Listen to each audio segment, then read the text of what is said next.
طیب اور پاکیزہ آپ کی سیرت طیبہ تھی۔ عزیزان گرامی، آپ فوراً جو ہے کہ صبح اٹھنے کے بعد اپنے چچا زاد بھائی ورقہ بن نوفل کی بارگاہ میں ان کے یہاں آئی گھر میں۔ جب ورقہ بن نوفل نے دیکھا تو فوراً گھبرائے اور کہا کہ چچا زاد بہن، اچانک اس وقت آنے کا کیا سبب ہے؟ کون سی چیز تمہیں میرے پاس لے آئی؟ تو حضرت خدیجۃ الکبریٰ رضی اللہ تعالی عنہا نے اپنے چچا زاد بھائی کو وہ خواب سنایا اور کہا کہ بھائی، میں نے رات کو یہ خواب دیکھا ہے کہ آسمان سے ایک سورج میرے گھر میں اترا اور اترنے کے بعد اس سورج کی روشنی نے میرے گھر کو روشن کر دیا اور وہ روشنی پھیلتی چلی گئی۔ ورقہ بن نوفل فوراً جو ہے کہ آسمانی کتابوں کو کھولتے ہیں اور خواب کی تعبیر کا پتہ کرتے ہیں۔ جب آسمانی کتابوں کو کھولا اور خواب کی تعبیر جب نگاہوں کے سامنے آئی تو چہرہ جو ہے کہ خوشی کے مارے چمک اٹھا، دمک اٹھا، تمتما اٹھا۔ ورقہ بن نوفل اپنی چچا زاد بہن سے کہتے ہیں کہ بہن، تمہیں مبارک ہو، ان قریب نور نبوت تمہارے گھر میں جلوہ گر ہونے والا ہے۔ ان قریب نور نبوت تمہارے گھر میں جلوہ گر ہونے والا ہے اور تمہاری زندگی میں ایک بہت بڑا انقلاب آنے والا ہے۔ اللہ نے تمہارے ساتھ خیر کا ارادہ کیا ہے۔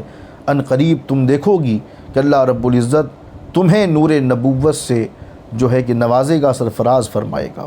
عزیزان گرامی، یہ بات سننے کے بعد حضرت خدیجۃ الکبریٰ اپنے گھر آ گئیں۔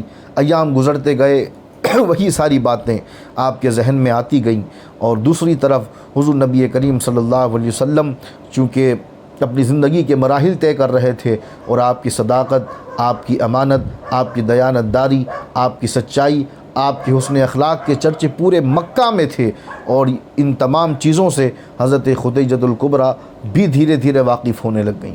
مختصر یہ ہے کہ حضور نبی کریم صلی اللہ علیہ وسلم کے چچا حضرت ابو طالب رضی اللہ تعالی عنہ نے اپنے بھتیجے یعنی حضور نبی کریم صلی اللہ علیہ وسلم کو ایک مرتبہ ارشاد فرمایا، کہا کہ بیٹا، میں چاہتا ہوں کہ تم خدیجہ کے مال کو لے جاؤ تجارت کے لیے اور تم تجارت کرو، کیونکہ خدیجہ بہت سے قریشیوں کو اپنے مال کی تجارت کے لیے بھیجا کرتی ہیں۔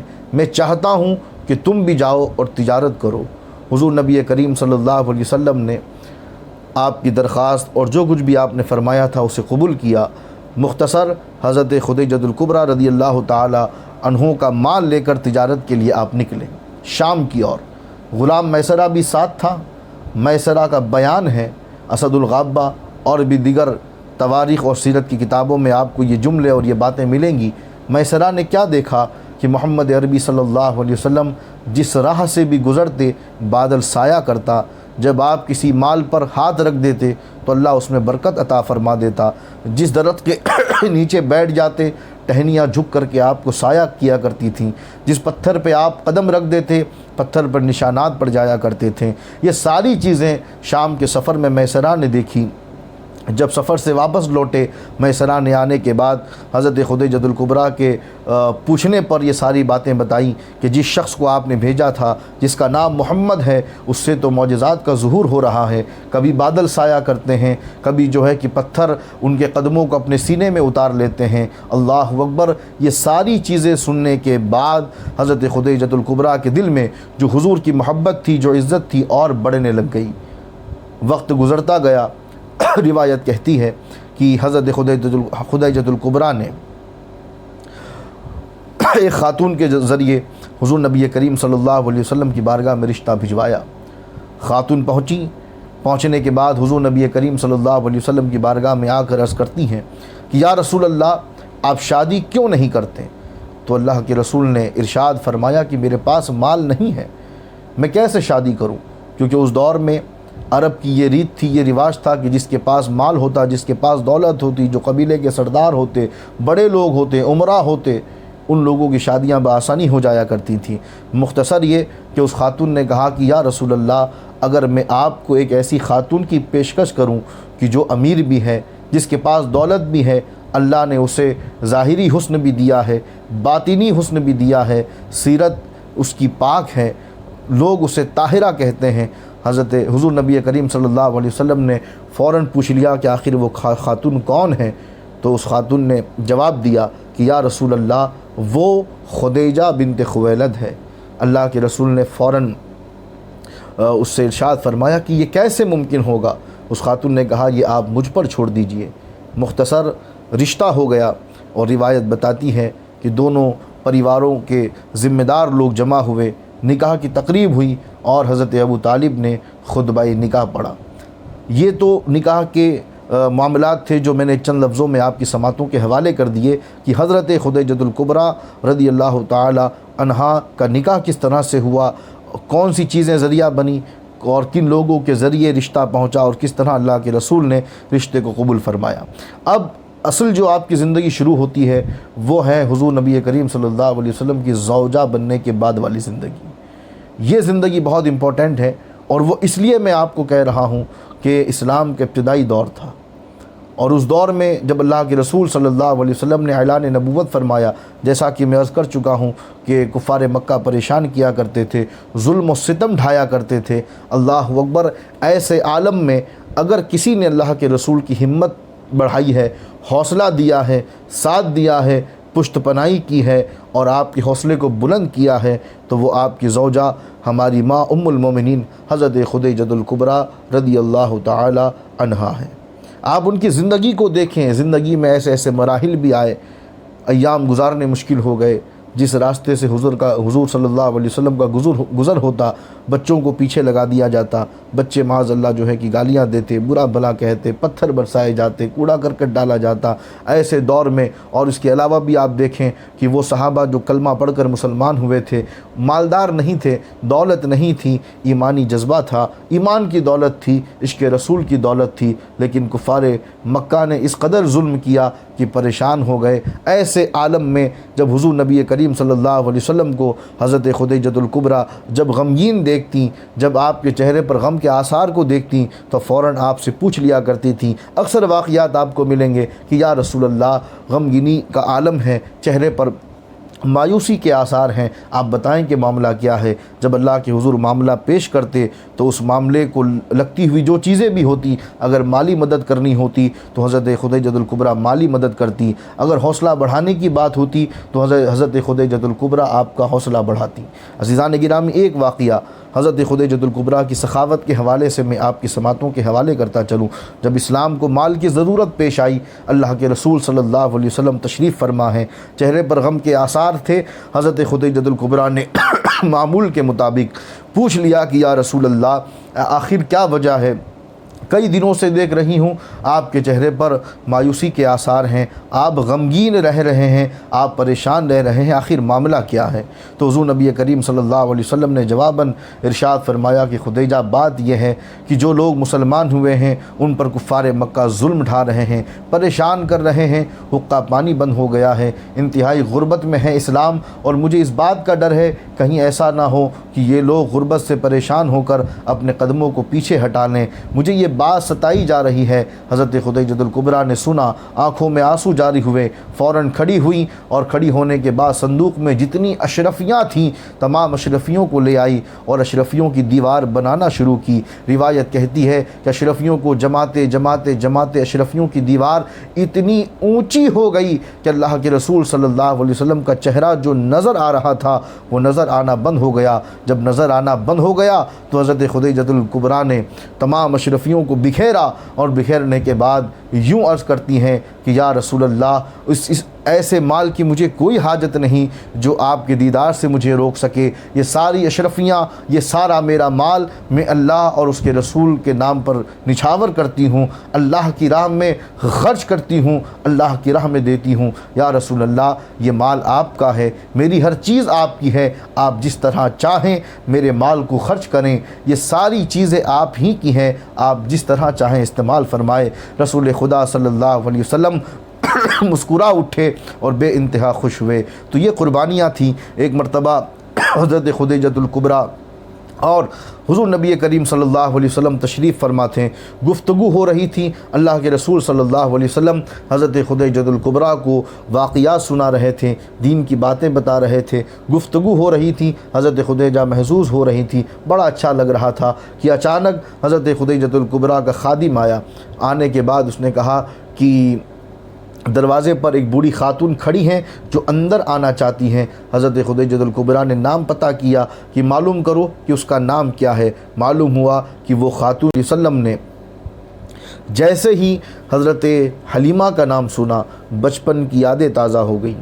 وہ دن یاد آ گئے کہ جس طرح حضور نبی کریم صلی اللہ تعالی علیہ وسلم جب دائی حلیمہ لے گئی تھی کس طرح بچپن میں بکریاں چرایا کرتے تھے۔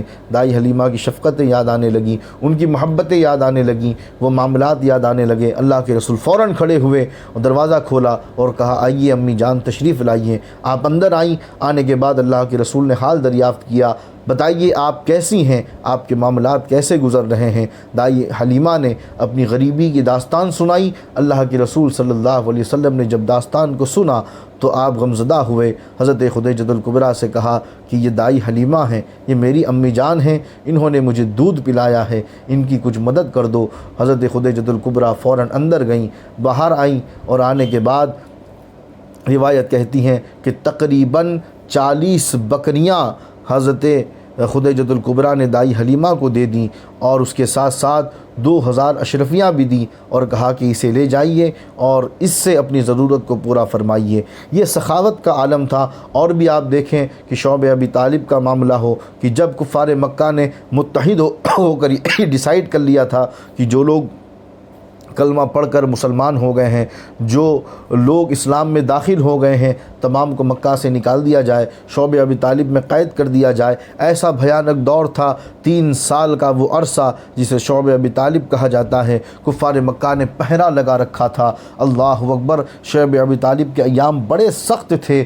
پورا نبی کا خانوادہ ہے، تکلیفیں ہیں۔ روایات بتاتی ہیں کہ 1 سال تک تو جو کچھ بھی دانہ پانی آپ لے کر آئے تھے دانہ پانی چلا، لیکن 1 سال ختم ہونے کے بعد فاقوں پہ فاقے ہونے لگے، مال ختم ہونے لگا، غذائیں ختم ہونے لگی، پانی کی قلت پیش آنے لگی۔ اللہ اکبر، ایسے عالم میں نبی کا خانوادہ، آپ کے رفقا، آپ کے محبین، آپ کے چاہنے والے جو بھی آپ کے ساتھ تھے، انتہائی صعوبتوں میں زندگی گزارنا شروع کر دی۔ ان لوگوں نے بہت پریشان رہنے لگے، لیکن حضرت خدیجہ الکبریٰ کا کردار وہاں بھی دیکھیں کہ آپ نے صبر سے کام لیا، آپ نے تحمل سے کام لیا، آپ نے ہر چیز کو برداشت کیا اور اللہ کے رسول صلی اللہ علیہ وسلم کو حوصلہ دیتی رہیں۔ اللہ کے رسول صلی اللہ علیہ وسلم کی ہمت میں آپ نے جو ہے نا اضافہ کرنا شروع کر دیا اور آپ کہتی گئیں کہ یا رسول اللہ گھبرائیں نہیں، حالات جلد درست ہوں گے، آپ فکر نہ کریں، اللہ مددگار ہے۔ اللہ اکبر، اب کیوں نہ اللہ خیر کا ارادہ فرماتا۔ آپ حدیث مبارکہ کو اٹھا کر کے دیکھیں، حدیث مبارکہ میں آتا ہے کہ حضرت جبریل امین کو اللہ رب العزت نے یہ کہہ کر بھیجا جب حضور نبی کریم صلی اللہ علیہ وسلم غار حرا میں تھے اور حضرت خدیجہ کھانا لے کر جو ہے کہ جایا کرتی تھیں۔ حضرت جبریل بارگاہ رسالت میں حاضر ہوئے اور حاضر ہونے کے بعد عرض کرتے ہیں کہ یا رسول اللہ، اللہ نے آپ کو اور آپ کی زوجہ حضرت خدیجہ کو سلام بھیجا ہے، اللہ کا بھی سلام ہو اور میرا بھی سلام ہو۔ جب وہ آئیں کھانا لے کر تو ان سے کہنا کہ اللہ نے آپ کو سلام بھیجا ہے اور جنت میں آپ کے لیے ایک بہت بڑا انتہائی خوبصورت محل تیار کر رکھا ہے جو موتیوں سے بنا ہوا ہے اور اس میں اتنا سکون ہے جس میں ذرہ برابر بھی شور و گل نہیں ہے، بے انتہا سکون ہے، آرام ہے، راحت ہے۔ اللہ نے ایسا موتیوں والا محل آپ کے لیے جنت میں تیار کر رکھا ہے۔ عزیزان ملت اسلامیہ، کہنے کو تو بہت سی باتیں ہیں۔ حضرت خدیجہ الکبریٰ کی زندگی میں بہت سی چیزیں ہمیں حوصلہ دیتی ہیں، بہت سی چیزیں ہمارے ایمان کو تقویت دیتی ہیں، ہمیں بتاتی ہیں کہ برے حالات میں صبر کس طرح کرنا چاہیے اور ہمیں بتاتی ہیں کہ اللہ کے رسول اور اللہ کی راہ میں مال کو کس جذبے کے ساتھ خرچ کرنا چاہیے۔ یہ ساری چیزیں حضرت خدیجہ الکبریٰ کی زندگی ہمیں بتاتی ہے۔ عزیزان ملت اسلامیہ، حضرت خدیجہ الکبریٰ کی سیرت طیبہ کی اگر میں بات کرتا چلوں، بہت سے گوشے ہیں،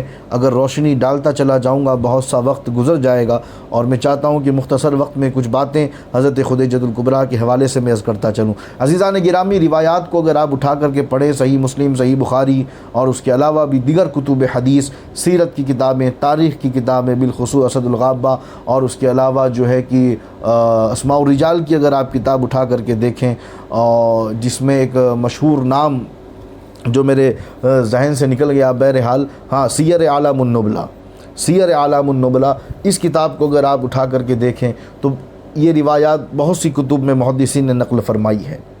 اور روایت یہ ہے کہ حضرت خدیجۃ الکبریٰ رضی اللہ تعالی عنہا نے جب پردہ فرما لیا، جب آپ دنیا فانی سے کوچ کر گئیں، اللہ اکبر، تو اس وقت اللہ کے رسول صلی اللہ علیہ وسلم پر آپ کے جانے کا غم اس قدر لائق ہوا اور اس قدر آپ پر غم آ پڑا کہ اللہ کے رسول نے پورا سال غم بنایا۔ جب بھی حضرت خدیجۃ الکبریٰ کی یاد آتی تو اللہ کے رسول آپ کے سامان کو اور آپ کی چیزوں کو اٹھا کر کے یاد کر لیا کرتے تھے۔ اور اللہ کے رسول صلی اللہ علیہ وسلم کا یہ معمول بھی تھا کہ جب بھی گھر میں گوشت آتا، بکری کا اچھا گوشت جب آپ کی خدمت میں کوئی پیش کرتا بطور تحفہ، بطور نذرانہ، تو آپ اسے قبول فرما لیا کرتے اور اس میں سے کچھ حصہ آپ حضرت خدیجۃ الکبریٰ کی سہیلیوں کے یہاں پہنچایا کرتے۔ حضرت عائشہ صدیقہ رضی اللہ تعالی عنہا بیان کرتی ہیں کہ بارہا میں نے حضور نبی کریم صلی اللہ علیہ وسلم کو دیکھا ہے کہ آپ حضرت خدیجۃ الکبریٰ کو یاد فرما کر رویا کرتے تھے۔ میں اکثر کہا کرتی تھی کہ یا رسول اللہ، آپ عرب کی ایک بوڑھی کے لیے جو ہے کہ رو رہے ہیں، آپ عرب کی ایک بوڑھی کے لیے آنسو بہا رہے ہیں، جبکہ اللہ نے آپ کو اس کا نعم البدل عطا فرما دیا ہے۔ تو اللہ کے رسول صلی اللہ علیہ وسلم مجھے جواباً یوں کہتے تھے کہ اے عائشہ، تم نہیں جانتی حضرت خدیجۃ الکبریٰ نے میرے ساتھ کیا کیا ہے، انہوں نے کتنی قربانیاں دی ہیں، انہوں نے ہر قدم پر میرا ساتھ دیا۔ اور آپ کی سیرت کو آپ اٹھا کر کے دیکھیں، حضرت خدیجۃ الکبریٰ کی خدمات کو دیکھیں تو آپ کو معلوم ہوگا کہ حضرت خدیجۃ الکبریٰ نے اتنی محبت سے اور اتنی جو ہے کہ اتنی صبر کے ساتھ زندگی گزاری کہ اللہ کے رسول صلی اللہ علیہ وسلم ارشاد فرماتے ہیں کہ ساری زندگی ہم نے جو ہے کہ حضرت خدیجۃ الکبریٰ کے ساتھ جو بھی گزاری، اپنی زندگی کے جو ایام میں نے گزارے ہیں، ساری یہ زندگی حضرت خدیجۃ الکبریٰ کی جو حضور کے بعد والی ہے، آپ دیکھیں تو کبھی ایسا موقع نہیں آیا کہ مجھے حضرت خدیجۃ الکبریٰ رضی اللہ تعالیٰ عنہ کو ڈانٹنا پڑا ہو، انہیں کچھ کہنا پڑا ہو یا ان سے کسی چیز کو طلب کرنا پڑا ہو۔ میرے منہ سے بات بعد میں نکلتی تھی، حضرت خدیجۃ الکبریٰ پہلے سمجھ جایا کرتی تھی۔ نہ کبھی لڑائی ہوئی، نہ کبھی ڈانٹ ڈپٹ کا کوئی معاملہ ہوا۔ انتہائی محبت کے ساتھ حضرت خدیجۃ الکبریٰ نے اپنی زندگی حضور کے ساتھ گزاری۔ اور میں تو یوں کہوں گا کہ حضرت خدیجۃ الکبریٰ فنا فی اللہ اور فنا فی رسول کے مقام پر فائز تھی۔ آپ نے اپنی زندگی کو اللہ اور اس کے رسول کی راہ میں وقف کر دیا تھا۔ اور تمام محدثین کا اس بات پر اجماع ہے بالاتفاق کہ پورے عرب و عجم میں سب سے پہلے جس نے اسلام قبول کیا وہ حضرت خدیجۃ الکبریٰ کی ذات تھی۔ مرد ہوں یا عورت، عرب و عجم آپ لے لیں، متفقہ فیصلہ ہے تمام محدثین کا کہ جس نے سب سے پہلے اسلام قبول کیا، جس نے سب سے پہلے اللہ اور اس کے رسول کا کلمہ پڑھا، وہ حضرت خدیجۃ الکبریٰ رضی اللہ تعالی عنہا ہے اور آپ کی ذات ہے۔ تو دوستان محترم، یہ حضرت خدیجۃ الکبریٰ کی مختصر سوانح حیات جو میں نے آپ کے سماعتوں کے حوالے کر دی، اللہ ہمیں اور آپ کو ان کی سیرت پر عمل کرنے کی توفیق عطا فرمائے۔ اور آخر میں بس میں یہی کہوں گا، کیا وجہ ہے کہ آج ہم اور آپ حضرت خدیجۃ الکبریٰ رضی اللہ تعالی عنہا کی سیرت کا مطالعہ نہیں کرتے، ان کا ذکر نہیں کرتے؟ ہم نے بڑے بڑے خطبہ، مقررین، علماء کو دیکھا ہے کہ وہ حضرت خدیجۃ الکبریٰ کا فقط اتنا ذکر کیا کرتے تھے کہ 40 سال کی بیوہ عورت سے حضور نے 25 سال کی جوانی میں شادی کی اور بتایا کہ یہ محمد عربی سہاگن کو ابھاگن بنانے نہیں بلکہ ابھاگن کو سہاگن بنانے آیا ہے۔ یہ ایک پیٹرن جملہ ہے مقررین کا، بس یہی بات کہہ کر گزر جاتے ہیں۔ کوئی بندہ، کوئی مقرر، کوئی عالم میں نے اب تک نہیں دیکھا جس نے حضرت خدیجۃ الکبریٰ کا ذکر کیا اپنی تقریروں میں یا ویسے اپنے بیانات میں، اور اگر کوئی کرتا ہے تو اس کو شک کی نگاہ سے دیکھا جاتا ہے، کیونکہ زیادہ تر حضرت خدیجۃ الکبریٰ کا ذکر اہل تشیع حضرات کرتے ہیں، بڑی شان سے کرتے ہیں، تو اگر کوئی سنی کرتا ہے تو اسے شک کی نگاہ سے دیکھا جاتا ہے کہ کہیں یہ شیعہ تو نہیں ہو گیا۔ المیہ ہے میرے دوست۔